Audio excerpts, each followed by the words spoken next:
Afternoon, everyone. Welcome to this session on Trump 2.0 and what it means for New Zealand and the world. I'm Rob Rabel. For those of you who are here this morning, you would have seen me chairing the first session with the Ukrainian ambassador to New Zealand and Australia. I'm a professorial fellow at the Centre for Strategic Studies at Victoria University of Wellington, and I'm also a life member of the New Zealand Institute of International Affairs. It's obviously a very timely topic that we're dealing with today.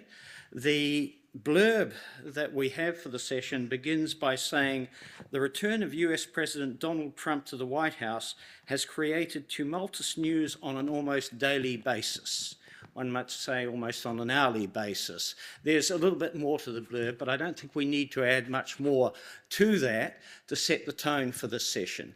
We're very fortunate this afternoon in having some leading commentators on US foreign policy who are going to offer various reflections that I think will help us make sense of the Trump administration, also consider some implications not just for the United States, but for the world, our region, and New Zealand as well. I want to give them as much time as possible, and in fact I'm going to be a very lenient chair and allow them to have more than 5 minutes in each case if they need it. I thought that was a little stingy in only giving them that. We should have one of our panelists beaming in from DC as well. I think they are connected with him, and he should be appearing on our screen now. So I hope that he can also hear us. I'm going to introduce, I'll introduce the panelists individually just before they each speak, and I will keep the introductions very brief. I'm glad you're there and can see us, Derek, and we'll come to you in due course. You'll be our second speaker. But we're going to begin this afternoon with Lise from Georgetown University. Some of you may have already heard him. She's spoken at another session as well. Heard her, I should say. And she is going to be talking about what's new and what's old in the Trump foreign policy. And I'm going to hand over to Lise now. I'm so grateful to the NZIIA, to everyone behind the scenes who's been making this amazing conference happen, including our tech staff. Derek, I realize it's a little odd to have a big person behind us, but a little Wizard of Oz-ish, but I'm... and thank you also to Fulbright New Zealand and the United States. Yeah, I would like to talk a little bit about what's old and what's new. Some of the, and then very briefly on the effects. I think we have yet to see the effects, and then end with a crack of a silver lining. Maybe I just want to venture something positive. Okay, so US foreign policy tends to swing. We have a pendulum swinging between isolationism and engagement. So if the isolationist wing of US foreign policy dates all the way back to the founding father, George Washington, who was the first isolationist, one might say, in US foreign policy. Not wanting entanglements with the European colonies. And wanting to separate the United States from the world. So this idea of isolationism is old, and it dates back to the founding of the US. We also have the opposite end of engagement, and people like to talk about Wilsonian engagement. I would just note that even President Wilson in 2016 was the first one to use the term America First.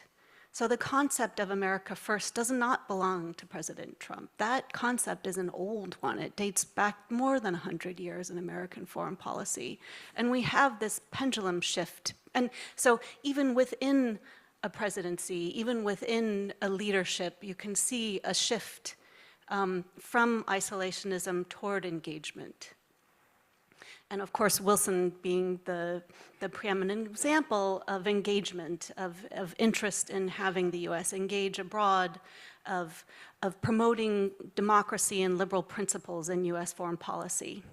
We also have pendulum shifts within both of those shifts, both of those sides, between hawks and doves. And I'll come back to that in a moment. Another old strain in American foreign policy dates back to the Monroe Doctrine, this idea in the 1800s that that the US should control its sphere of influence and that other countries have the right to control their neighborhood, their spheres of influence. And Putin talks that way an awful lot right now, right? That he has a right to control his neighborhood. The Monroe Doctrine died with most other colonial regimes. That principle that might makes right, and that the one that has the most right has a say over its neighbor. So it's an old idea in American foreign policy, it's an old idea in lots of foreign policies, but it's, thankfully, it's no longer relevant for most countries. The idea that states don't have permanent friends, they have permanent interests, and that the regime type doesn't matter is a recurring theme, especially in international relations theory in the US especially. So in the last session, people were talking about partners or friends and whether you can tell whether a state is a partner or a friend. It's an old debate, the last session in this room. Tariffs, the US had a policy, the Smoot-Hawley tariffs, I don't know if anybody remembers these, dating back to 1930, that crashed the world economy back then. Most economists recognized that that was one of the reasons why we had the Great Depression. I mean, the Great Depression started before the tariffs, but then accelerated. So it's surprising to a lot of political economists that the US would go back to that era. But President Trump does cite Smoot-Hawley occasionally. And we've had the final point of what's not new is that since the Gulf War, since 9/11, we've had a trend toward strengthening the executive, that Congress and the courts have been enabling the executive to have free rein in foreign policy. And that trend away from the legislature and the courts toward the executive has been growing over time. So it's not unique, it's not new to the Trump administration, I would say, but what is new is how the executive is using that power. So there are a few things that are new. What's new is to hear a president express self-interest and his own self-interest in a way. I just haven't seen that before. What's also new to me is, I'm going to say this at the risk of I don't know what, the lack of professionalism. So we have a Secretary of Defense, we have a Director of National Intelligence that were appointed to the positions not based on merit. The dismantling of the federal government of federal agencies like USAID without congressional approval, that is new. Dismantling the bodies that are responsible for checking corruption, that is new. Zeroing out funding for development programs for the key health initiatives and indeed for the United Nations operating budget. If anyone takes a peek at FY26, the fiscal year 26 budget that the administration has proposed, yeah, zeroing out funding for the UN system is a new thing that I've never seen an administration propose. Okay, so how it affects the international system in New Zealand. From my perspective, being here in New Zealand for the last 2 weeks, I feel like New Zealand is quite safe. You have that neighbor next door that kind of is quite protective, and and in some ways maybe serves as a shield. I don't know if that is not the greatest thing to say, but I've had that sense over the last 2 weeks. But it is absolutely troubling to have weakening security norms and uncertain trade practices and to have uncertainty in general. Okay, the quick silver lining. I talked about hawks and doves. I know personally that there are hawks and doves in the Trump administration who are at odds with one another. His advisors do not agree on US foreign policy. My sense, however, and we mentioned it earlier today, is that the president himself tends to be war averse. He talks a tough line on China, and the tariffs are obviously shocking, but he doesn't seem to want to go to war. So I will just say that at least there is that. And the pendulum can shift from one direction to the other. I guess I'll also note that the No Kings marches, which I didn't see make it into the press hardly at all in New Zealand. According to some data analysts, the No Kings marches on Saturday were the largest marches in American history, attended by some 4 to 5 million people. So we're talking 3, 4, 5% of the population turning out at demonstrations, what the United States has not seen before. So that's new, and that could have results.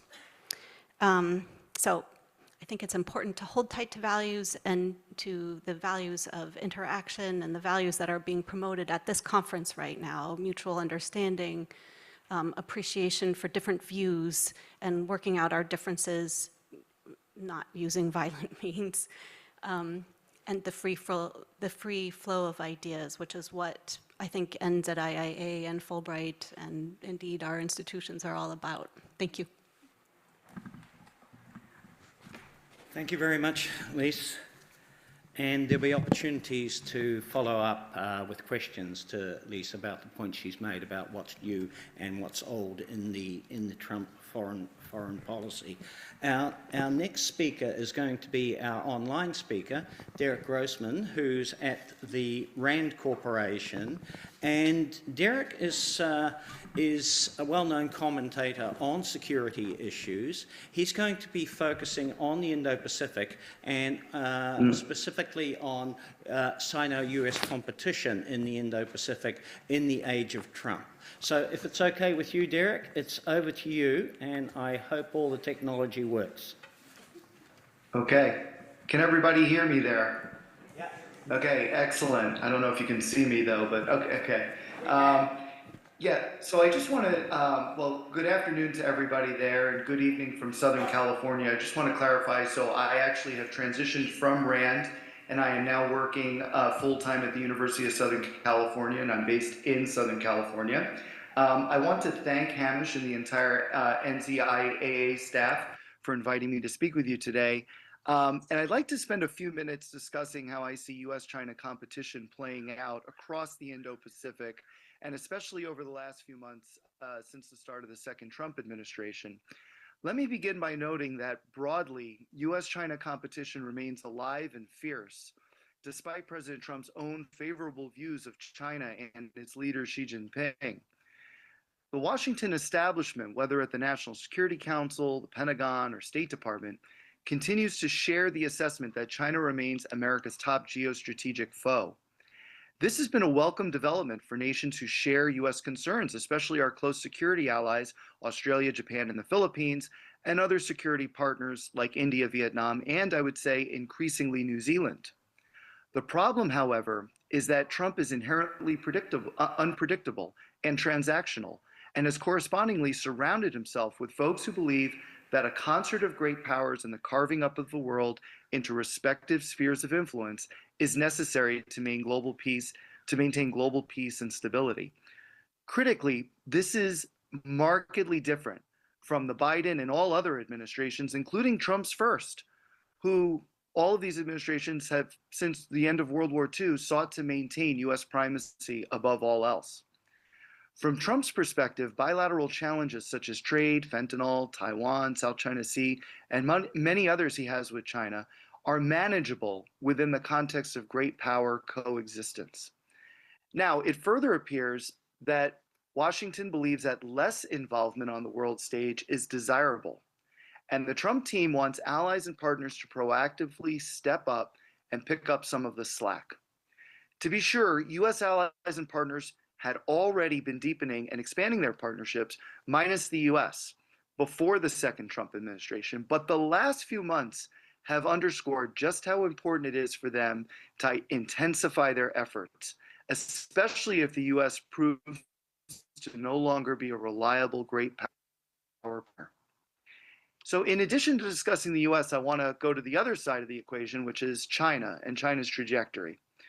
Because of the uncertainty surrounding the US, particularly following Trump's announcement of reciprocal tariffs on virtually every country, to include friendly ones, Beijing has been experiencing a marked bump in influence. Take Vietnam, the ultimate strategic hedger in the Indo-Pacific.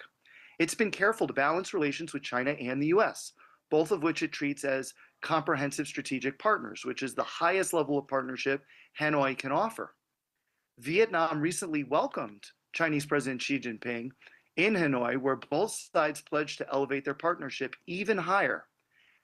And this was a deliberate message to the US from Vietnam, which had just been hit with a 46% tariff rate, and it showed that the country has other options. And Xi played the role, that is Xi Jinping, Xi played the role of spoiler to a T. Taking a clear swipe at Trump's tariffs, he urged Vietnam to resist unilateral bullying, in his words. He also warned, quote, "There are no winners in trade wars and tariff wars, and protectionism has no way," end quote. Rather than point out the irony of a Chinese leader lecturing about protectionism, Trump merely responded that China was probably trying to, quote unquote, screw the United States. Xi went on to Malaysia and Cambodia, who are also facing US tariffs of 24 and 49% respectively, to make a similar argument. Traditional US allies in Northeast Asia are putting out feelers to China as well. I'll give you a good example. Envoys from Japan and South Korea recently concluded a meeting with their Chinese counterpart to discuss economic and trade cooperation and the US barrage. The first such engagement in 5 years. Now, of course, Beijing state media later proclaimed the three countries had agreed to cooperate to blunt US tariffs. Tokyo and Seoul later disputed Beijing's characterization of the talks. But the point here is clear, that they are looking for other options. And these are two of our closest allies, right, in the world, and then, of course, in Northeast Asia. Meanwhile, in South Asia, there's been much talk about a potential détente between India and China since October, when the two sides agreed to return to status quo.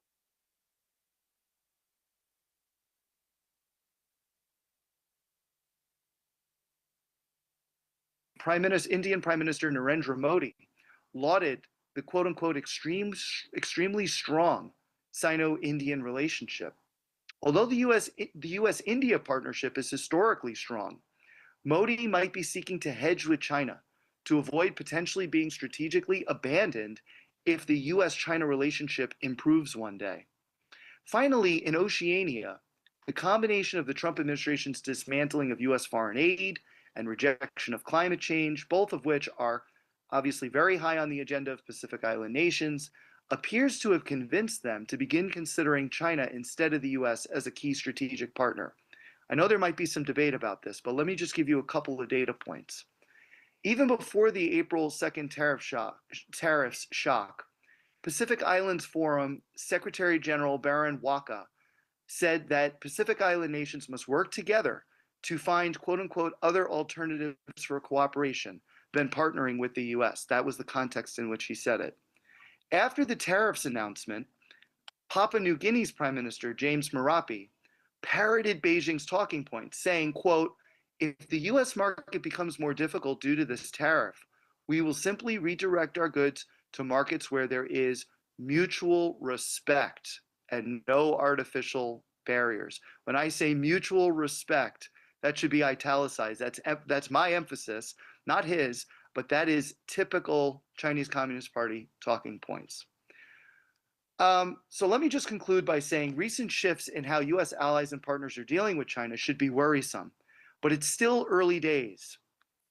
For one thing, there's much lingering goodwill toward the US. According to a 2025 poll of Southeast Asian views of whether they prefer the US or China as a strategic partner, Washington actually saw a slight uptick in standing, in its standing, and leads Beijing compared to the results of last year's same survey.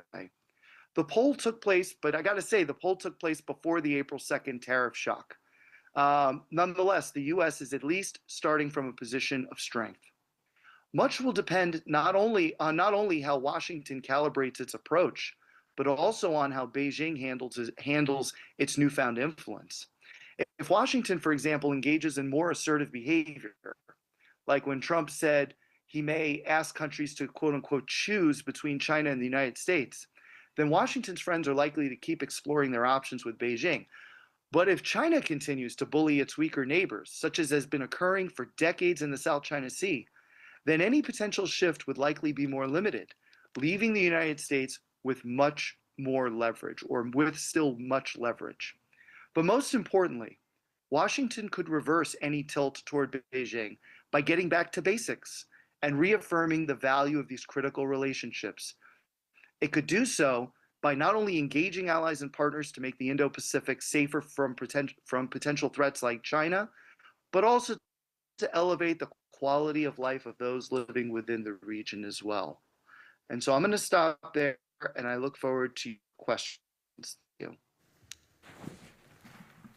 Thanks, Derek. And if you hang on in there, I'm sure we'll be directing some questions your way after the next two speakers have completed their addresses. And thanks a lot, Derek, for pointing out the obvious fact that it's not just a bilateral game when we talk about Sino-US competition, that it really matters what the other players in the region do and how they respond to what respectively the United States and China do. Our next speaker is Emily Mosley, who's the National Programs and Publications Manager at the Australian Institute of International Affairs, our partner institute across the Tasman. Now, of course, the Trump administration has generated a bonanza of memes of all sorts, and one of the ones that I saw recently was a statement by Caroline Leavitt, who is the White House press secretary, as some of you will know, and she was lamenting the fact that the two co-equal branches of government, Congress and the judiciary, were making it impossible for the president to carry out his duties. Ironically, she used that word co-equal in her statement, and this is very appropriate because Emily is going to be talking about one of those co-equal branches of government and its importance in the Trump era. She's going to be talking about the impact and the importance of Congress. Thank you. You'll have to bear with me because today I always get a bit nervous about public speaking, so I prepare lots of notes. And I was worried that by the time I woke up this morning, Trump was going to have disbanded Congress and all my notes were going to be useless. So I have lots of notes. But when I listen to international audiences discuss Trump and foreign policy, I hear three concerns.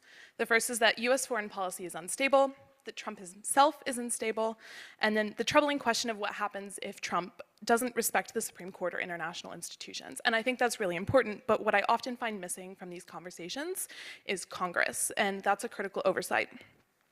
In terms of, representation, Congress is very a representative body. You have the Senate with 2 from each state. You have the representation by population in the House, and Congress often serves as the enforcer. So you have the judicial branch that makes the decisions, but who carries out those decisions? Who makes the laws? Who holds the hearings? That's Congress. And Congress also has the power to declare war. Executive orders only last the presidency, so if they wanted to sign something into law, that would be Congress. Uphold constitutional amendments, if he's talking about running for a 3rd term, that would have to be Congress. And also the power of the purse, so taxing budgets. All of those important pieces. So, three things that I want to talk about today are why Congress's unique powers deserve more attention and why they're not covered by international media, what the 119th Congress is actually doing right now to check executive overreach, and then how international policymakers should be engaging directly with Congress to stabilize their relationships with the United States. So, many assume that the GOP simply falls in line with Trump, and that does happen quite a bit. But, you know, as Lise mentioned, there's hawks and there's doves, and not only that, but there's some dissent within the party, and it doesn't really get a lot of attention. What Trump says and what, you know, some GOP Congress people say, and what actually happens is often a very different story. There's a soundbite that goes on social media, they, you know, make this political stance, and then no one really checks the voting records or what actually happened. So the first thing that, one of my favorite examples to point out when I talk about Congress is that in the first administration, the 2019 Trump administration, Trump made a private handshake with Xi Jinping, and he affirmed that he would stay quiet on Hong Kong human rights issues. But the Hong Kong Human Rights Hong Kong Human Rights and Democracy Act passed 471 to 1 in the House and unanimously in the Senate. This forced Trump to sign or face an face an override. The moral of that story is that he signed, and then he called it useless. Mike Johnson, when he first got elected in 2022, I believe, 2022, yes, as Speaker of the House. No, in 2022, when he got elected as Speaker of the House, he had to survive multiple elections. Recently, he barely survived a Speaker election, winning the minimum of 218 votes after 2 Republicans switched their votes at the last minute. So this shows division within the party. The second point is what Congress is doing in the administration. They don't always disagree, but his flagship Big Beautiful Bill that's been recent wasn't rejected outright, but Republicans refused to pass it by Trump's Memorial Day deadline, getting slammed by the president on X and in the media. The GOP-led House Budget Committee voted 16 to 21 against it. Conservative hardliners Chip Roy, Ralph Norman, Andrew Clyde, and Josh Breachin joined all Democrats to block Trump's signature legislation. And this forced leadership to renegotiate rather than rubber stamp his demands. NATO commitments, Trump threatened to withdraw from NATO, but a bipartisan House resolution reaffirmed the commitment to Article 5 in February 2025. And in terms of government funding, when Trump encouraged government shutdowns to government agencies like USAID and the Department of Education, Republican-led Congress passed continuing resolutions and appropriations bills, including one in March 25, maintaining funding through the fiscal year end. This wasn't an accident. It's institutional resistance working systematically to delay spur-of-the-moment decisions by the president until a later date. So here's my third point and my challenge. I personally believe Congress hesitates to stand up to Trump, partly because both domestic and international audiences and international communities are abandoning hope instead of empowering these checks and balances. This becomes a self-fulfilling prophecy. Ezra Klein wrote an article astutely titled "Don't Believe Him," and if you haven't read it, you should, in the New York Times. Trump knows the power of marketing. If you make people believe something is true, you make it likelier that it becomes true. Trump clawed his way back to great wealth by playing a fearsome billionaire on TV. He remade himself as a winner by refusing to admit he had ever lost. The American presidency is a limited office, but Trump has never wanted to be president. He's always wanted to be king. His plan this time is to first play king on TV. If we believe he is already king, we will be likelier to let him govern as a king. To extend this further, if international audiences panic and believe the rules-based order is already dead, we make that outcome much more likely. Oh, sorry, guys. So, how do we engage Congress strategically? I think there are a few concrete approaches. The average time served is 8.9 years in the House and 11.1 years in the Senate. Nancy Pelosi has been serving since the 1970s. So this means that they serve longer than any president, sometimes. They obviously get reelected every 2 years, but a lot of them serve much longer than that. So first, we need to cultivate committee relationships, offer expert testimonies and tailored briefings to key committees, such as the Senate Foreign Relations, Armed Services, and Appropriations Committee, particularly their subcommittees on East Asia, Defense, and State Operations, engage regional caucuses, contribute to roundtables with the Congressional Taiwan Caucus, Korea Caucus, Supply Chain Caucus, and build these bipartisan relationships around shared regional interests, not party interests. And third, strengthen economic connections.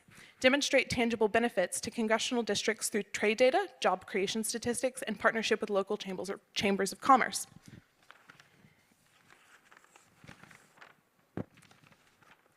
My conclusion is this: the rules-based order isn't dead yet, but it requires recognizing that in the American system, Congress, not just the president, shapes foreign policy.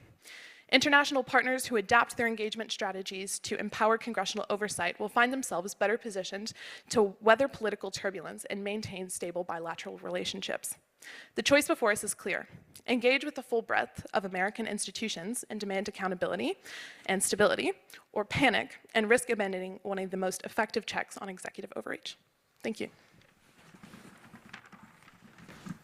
Thank you very much, Emily, and thanks for that reminder that there are three co-equal branches of government in the United States, and that Congress does have a crucial role to play in foreign policy, and sometimes the rest of the world forgets that, especially at a time when you have a leader who, as the No King's March has suggested, in many respects attempts to act as more of a monarch than not a constitutional one, than a president in the United States. And it comes back to some of the points that you made, Lise, too, about the differences and in this administration from what have been the conventions in the United States regarding foreign policy in particular. Our next panelist is Professor Alan Tidwell, a colleague of Lise's at Georgetown University. Alan is the professor of practice and director of the Centre for Australian, New Zealand and Pacific Studies at Georgetown University at the Walsh School of Foreign Service. He is an old friend of New Zealand. He has been here frequently. He just told me an anecdote, actually, which he reminded me he'd told me some 12 years ago about one of his first encounters with New Zealanders, with a well-known New Zealand diplomat at the time, Ralph Mullins. And Alan noted that he and Ralph Mullins' son were about the same age, and they engaged in a biting contest. I'm not sure who emerged as winner, but that was, I think, his first encounter with New Zealand, and he has gone on to have extensive interaction with our country since, and he's one of the experts in the United States on New Zealand. So we're very much looking forward to hearing you, Alan. And what Alan is going to focus on in his comments is the impact of the Trump administration in the Pacific region. Thanks very much. I was hoping no one would talk about the bite story, but thank you. I still bear the marks. So it's great to be here, and Emily, a little bit like you, I checked the email just to be sure that the world hadn't changed rapidly before I started speaking. It's great to be here, and it's lovely to have an opportunity to talk a bit about. I want to start and talk about New Zealand diplomacy in Washington. I'm a great believer in looking at the world through the lens of diplomacy, diplomacy being the engine room of foreign policy. I mean, it's how things get done on the ground. It's the relationships that get built. And I just want to bring us back to 2017. You'll recall when the Trump administration came into office in 2017, the world was kind of wondering what would happen, what would be the next thing to happen. And of course, Trump very quickly announced himself by his actions not to be a great friend of New Zealand at first, because one of the first things he did was to cancel the Trans-Pacific Partnership, to TPP. This project that New Zealand diplomats had been working on for years and had won the argument, and it was seeing its way through the US Congress, and it looked like things were maybe going to move ahead. It got canceled. And so suddenly New Zealand diplomacy gets I would call it a punch in the gut. I mean, it was really very tragic. And then the next punch, of course, was the Paris Accord, the Paris agreements on climate. Between those two actions, the Trump administration had effectively boxed out an awful lot of New Zealand diplomacy in Washington. After all, those had been the two major projects of New Zealand diplomacy in Washington. The TPP brought Mike Moore, former Prime Minister, Secretary General of the WTO, to Washington, D.C. to be an advocate for TPP. Ministry of Foreign Affairs Trade spent parliamentary appropriated funds in Washington to hire advisors and lobbyists and all the rest to try to push TPP forward. And much the same happened on a smaller scale around the Paris Agreement. I know that Ambassador, gosh, who was the ambassador? I have to check my note.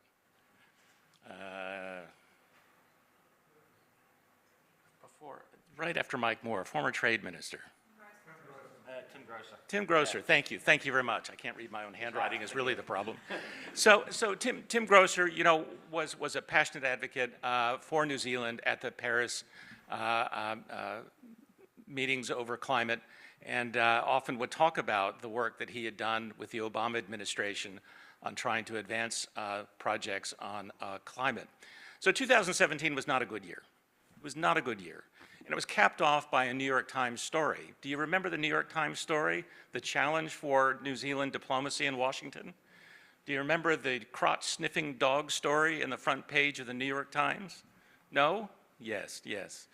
So the story was that New Zealand suddenly found itself without the phone number of the President of the United States, looking for that mobile phone number. Who had it? The Australians were sitting on the other side of town saying, we've got it. But they weren't sharing. And so New Zealand diplomats were really at a loss. And the New York Times story was that the deputy chief of mission was at a bar in Washington taking the dog for a walk. And the dog was very friendly, and it walked over to a man and shoved its nose in the man's crotch. He did that, and she was embarrassed, you know. It's like, I'm really sorry. And they got talking, and it turns out that the man whose crotch got sniffed was a campaign worker from California who had been a lobbyist in the arms trade who knew the Trump folks. And would you like the president's cell number? Victory for New Zealand, right? But that was the beginning of an important relationship because it gave access for New Zealand diplomats to the White House. And from there, we see the American-New Zealand relationship deepen in the Pacific.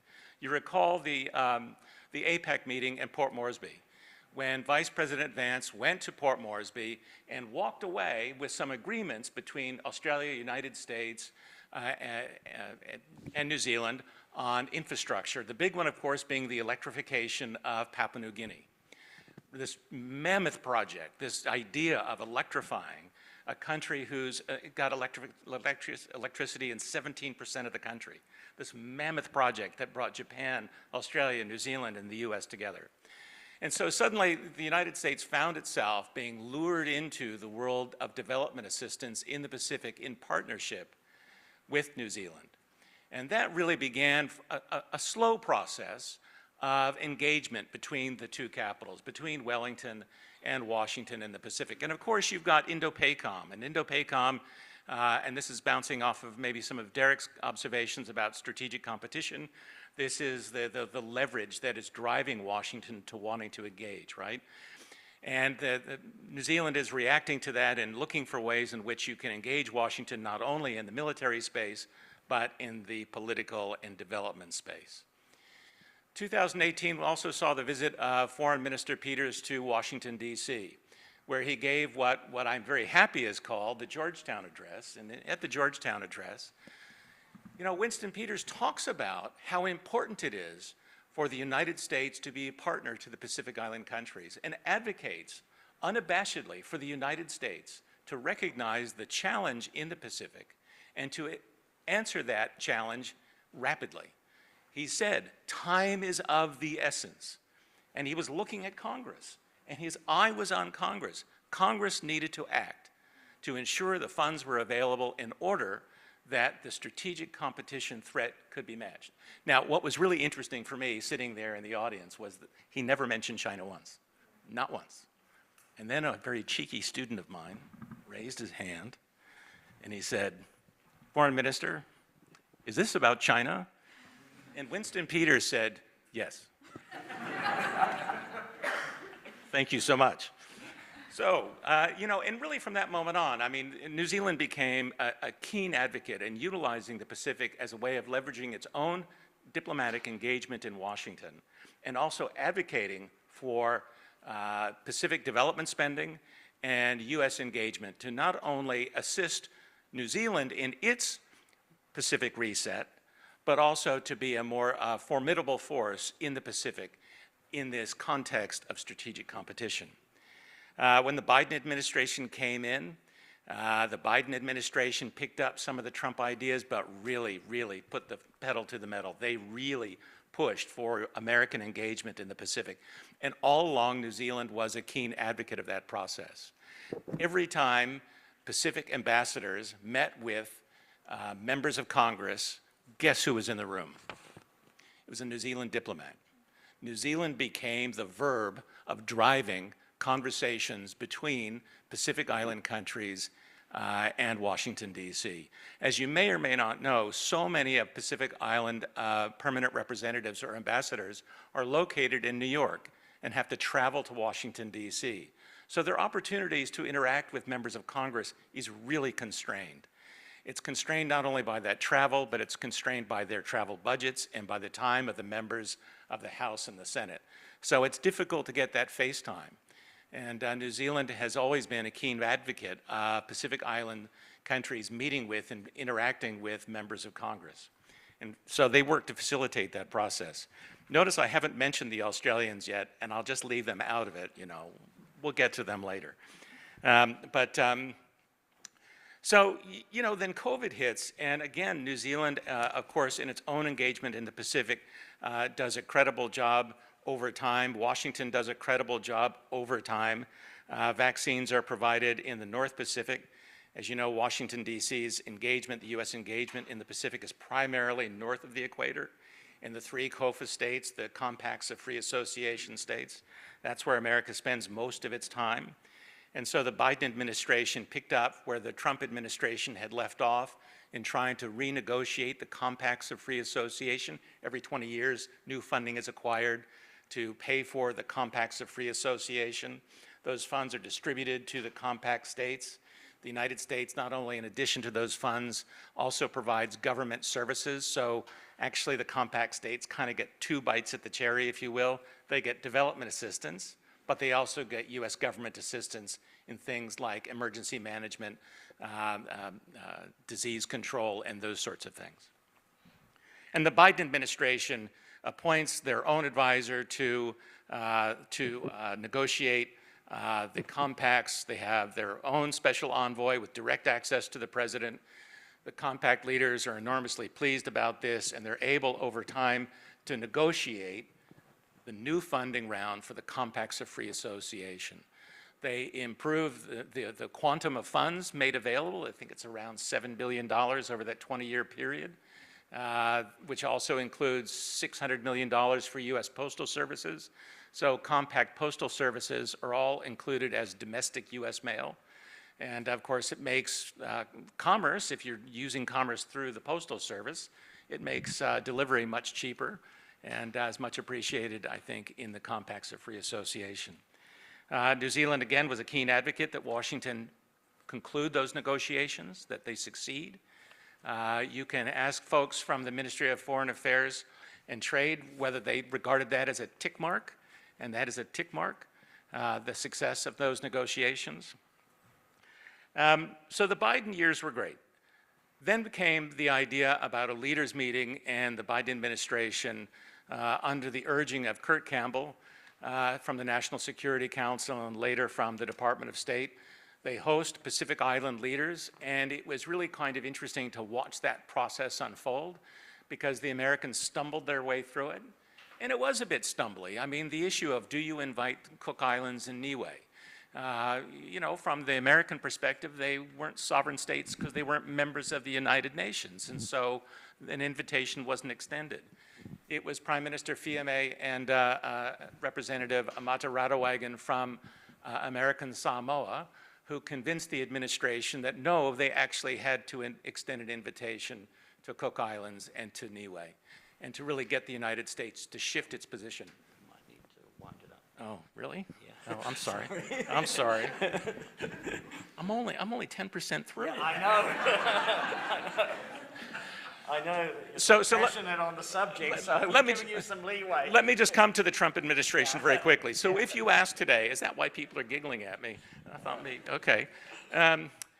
So the Trump administration, they haven't funded the Tuna Treaty, which is the other cornerstone of U.S. engagement in the Pacific. So the Compacts of Free Association are one cornerstone. Those are the three agreements to the north. The Tuna Treaty is the only treaty that the United States has with all the members of the Pacific Island Forum. That Tuna Treaty was $600 million over 10 years. Congress has not appropriated the funds for that treaty. Will Congress actually do their job? It's an open question. Secondly, the Trump administration has not enunciated any policy in the Pacific. Folks at the State Department don't know what the policy is. They have no idea. So I think things are really kind of hanging in balance. I'm going to stop there and leave it for Q&A. No, thanks, Alan. And clearly the passion shone through, the Pacific shone through there. Now, we do have enough time for questions before we have to wind up to listen to our Foreign Minister speak in his keynote address at 4:15. But we have about best part of 20 minutes. So please put your hand up if you have a question. We have one at the back there, and we have roving microphones. Kia ora. My name is Akula Sharma. I'm from Migrant Workers Association. I have a quick question. It's about human rights implications of current immigration raids in America and its effect on foreign policy. Anybody can answer? Okay, it sounds like that might be one either for Derek or maybe Derek to keep you engaged. Do you have any thoughts on that, or is it out of your lane? I mean, it's out of my lane professionally, but I mean, all of this stuff is interconnected, right? And I will just say that what we are doing right now in our country, whether you believe that we should be or not, is going to have a downstream impact on how other countries view America in the future. I'm sure my fellow panelists, I've heard stories from their colleagues and friends, of folks who don't want to come to the United States now because they're afraid of getting round up themselves. And that's a very regrettable position to be in. Lise, do you have any thoughts on that one? Sure. The United States is a nation of immigrants. Most Americans are immigrants. We do have a native population, of course, and also many Americans were brought as slaves, not by choice. But at its base, the United States is a multi-ethnic, multinational country, and that is its essence. So my own mother immigrated from France, and I happen to have dual citizenship also. So naturalization, becoming an American-born citizen's birthright citizenship, that is a right that's enshrined in the Constitution. So we have to see whether the courts uphold our basic values, which overlap with basic human rights.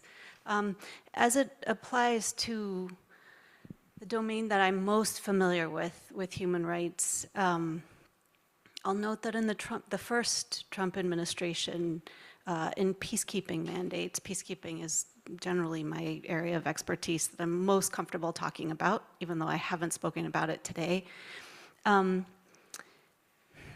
Russia, China, and the US were voting together in peacekeeping mandates to either do away with or not fund the human rights divisions in peacekeeping missions. So that was a trend that started with the first Trump administration and unfortunately is continuing now. We had another question, I know, right there. Hello, my name's Melinda. I'm a student at Herenga, Waka. Trump is 79 years old, and what is the common thought of if he passes away whilst in office and J.D. Vance becomes president, how does that change the outlook of what the current thoughts are and the trajectory that the US government is taking right now? Anyone on the panel? I can at least try and take it. Look, I think there's division within the party more than it's currently talked about, and that's not to say that the GOP isn't kind of coalescing together and the Democrats don't have their problems, but I do think with the things that I listed in terms of reaffirming NATO, kind of not passing through the big beautiful bill, hardliners kind of dissenting. I think that in my opinion, and I can never predict U.S. politics as most of us cannot. But having the main figurehead disappear from the GOP is going to be a problem, and I think that they know this. But also, you mentioned his age. The people that elected him are the baby boomers, and they're also getting much older. Something that we talk about in a lot of campaigning in the U.S. How I got into this was campaigns. Is that the population that's electing the older Congress, the older presidents, is slowly, going off. So I think, in the next several election cycles, I'm not going to say the next one or the next one after that, but in the next several election cycles, the GOP and the Democratic Party are going to look very differently because their main voter base is going to be a lot younger, and that's going to have a lot of differences. And also to acknowledge the human rights question, after Trump's first term in the midterm election, you had the most representative Congress. You had Ilhan Omar, you had Alexandria Ocasio-Cortez, you had Ayanna Pressley. You also had more female governors than there had ever been elected. So I think something to also really look for is what's going to happen this midterm, and if it's going to go even more right. My opinion is that the No Kings protest, a lot of people are upset. Trump was elected by the majority of the voting population. Voting in the US is a privilege. It happens on a Tuesday. Not everyone can hire childcare. Not everyone can, go and make it to the polls. So I think, kind of having the people get fired up about that and make more of an effort to show up at the polls and to do that will also really affect the outcome of elections and presidencies and that sort of thing. Thank you. Can I just add something by way of a question to all of you that builds on what you've just said? We've seen the No Kings protests, and as you noted, Lise, more than 4 million people across more than 200 cities in the United States protested. At best, there were a few thousands at the military birthday parade for Trump. Do any of you sense that there is a shift in the mood in the United States, triggered by some of the actions of the administration, where you will see a more active forms of resistance, not just in terms of marches, but in Congress, in the judiciaries, in state houses, and that will have implications for what the Trump administration does both domestically and internationally? Sure. I'll start with that, and we can run down the line. My children are 21 and 24, and they live, one's in Los Angeles, one is in New York, and they were telling me that the No Kings protests were unlike other protests that they'd seen in the past. This is a small observation from one family, from 2 cities, in that they saw, in their words, many white dudes, older white dudes. So there is something going on that the pollsters will be documenting. And I did hear interviews with veterans and farmers and people who have been affected by the tariffs. So we have business leaders, farmers, and veterans turning out for the No Kings March, which I think is an interesting phenomenon. I don't know how widespread it is, but just in the reflections in the last few days, that's something that is noteworthy. I will make a note. I'm originally from Waco, Texas, which is one of the most conservative parts of the country. That's where Trump held his first 2024 campaign rally. SpaceX is just down the line in McGregor. It's where the George Bush farm is. I mean, it's very conservative. And yeah, there was a lot of, as you mentioned, veterans that showed up. A lot of people from what's now been renamed as Fort Hood showing up because the day that he held the No Kings protest and the military parade, he also, with his big beautiful bill, announced military cuts for veterans benefits.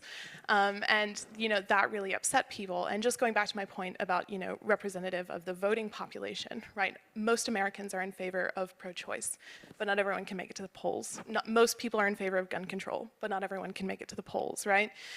So I really do think that there is, the general American public is quite more dissenting of Trump, even in conservative parts of the country, but how that reflects in the polls is very different. And, there's gerrymandering and voter suppression and all these things that make it difficult, but what we really see, in election cycles is that the more pissed off people are, the more they make that effort. And I think that that's something that you can see as, as people are showing up to the protests, they're gonna really try and do what they can to be there.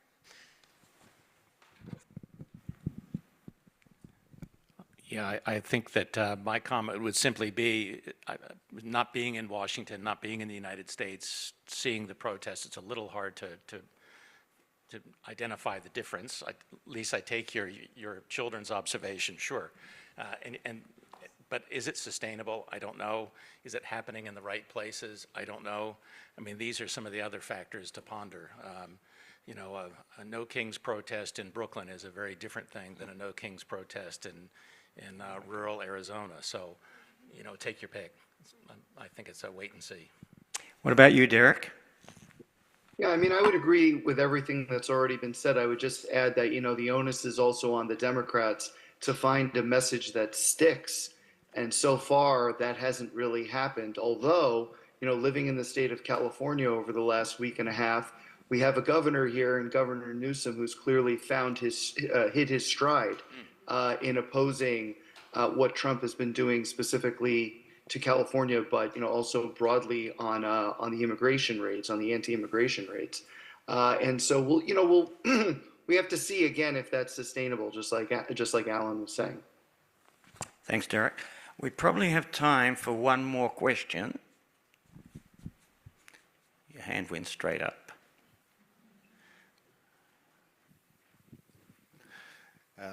My name's Alistair McFarlane. I'm a retired baby boomer. There are a few of us around. Yeah, there are. The Court of International Trade came down with a ruling against Trump's tariffs, and it's comprehensive, and it's clearly been written for the Supreme Court. It references the Constitution back to the Founding Fathers. Very much a federalist approach, you might say, although the bench of judges was well balanced. So that now has to find its way to the Supreme Court. And presuming that the Supreme Court upholds that ruling, what are the chances, Emily, that the Congress will do its job as required by the Constitution? It's a great question, thank you. Like I said, I can't predict US foreign policy. Again, I wake up every day and I feel like something crazier has happened than the day before that. But I would really look to the nomination of the UN ambassador. Trump nominated an ambassador to the UN. Then, the international community had an outcry, and he, withdrew it, and he has to put somebody else up. So I can't really say whether Congress will do its job. I can't really say whether, he's going to respect the decision of the court. But I can say that, he's very tough, particularly with the tariffs. He said a lot of tariffs are going to go into place, and look how many have been into place, nearly none. He's, held them up in negotiations. I think, like I said, it's a self-fulfilling prophecy. If we say that you have to do it and the international community stands firm, the more likely they are to do it. Particularly, with the Ukraine aid, Zelensky and him had a spat in his office, and yet we still sent, aid to Ukraine. So that would be my advice, is just to continue to be tough on it. And I can't predict anything, but yeah, I think it's possible. Actually, I think we can squeeze in one more question. And we've got, all right, one there, and see how we go, okay? Hi, my name's Kirsty O'Hara, and I'm the mother of a 17-year-old and a 15-year-old. And what I've seen with everything that's happened in New Zealand around Te Tiriti and the marches last year, my children are counting down the days till they can vote. So I'm just wondering what do you see over there that might be motivating this groundswell of people that have the identity that I will be a voter and I'm going to be a voter? And how can we kind of nurture that? I think that's for Emily. Sorry, guys, if you have something to jump in, feel free.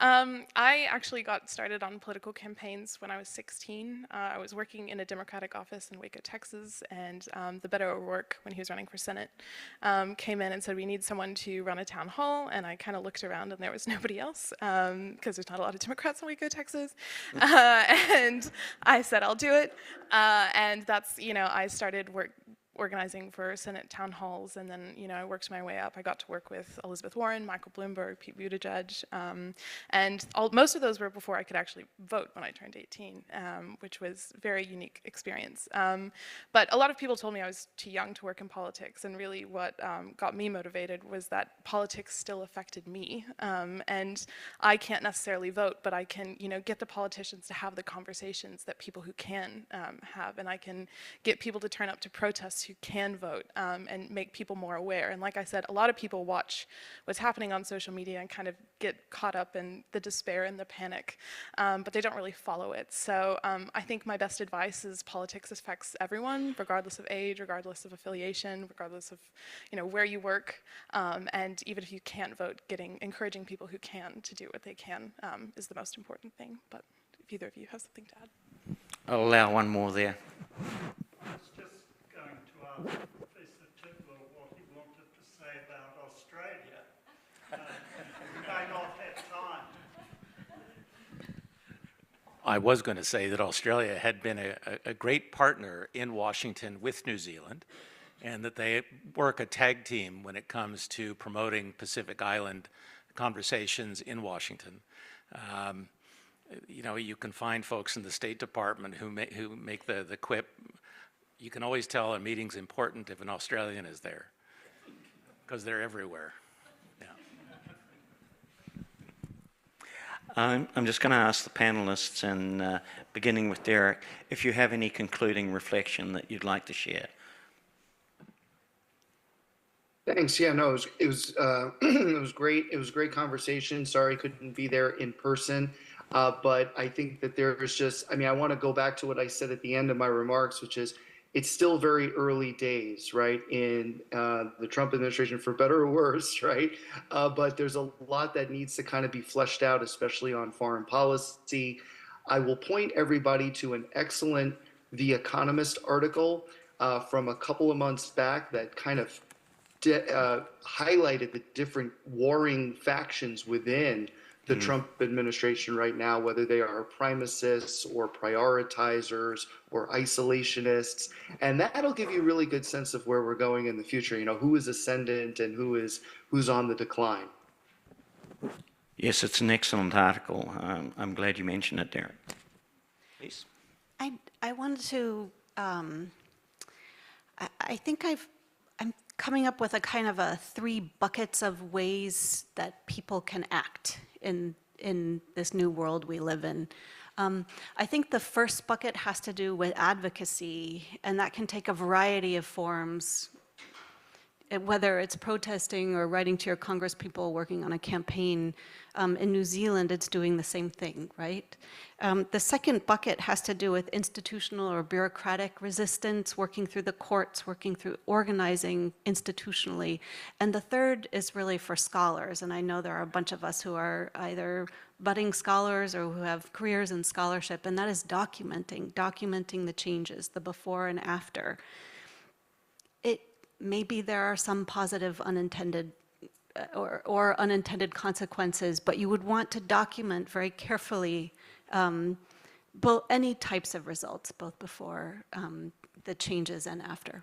Thanks, Lise. Anything quick from you, Emily? Just like Derek, I'm going to recommend required reading.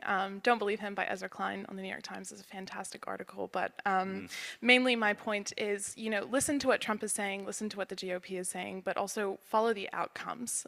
What actually is the outcome of the Supreme Court? What actually is the outcome of Congress? Like Lise mentioned, that there's a lot of things that don't really get covered on that regard. I think they're not as interesting or not as flashy or not great sound bites, but really follow the outcomes and hold those people accountable and don't panic and give up on the rules-based order, because I really don't think it's dead yet. You have a minute, Alan.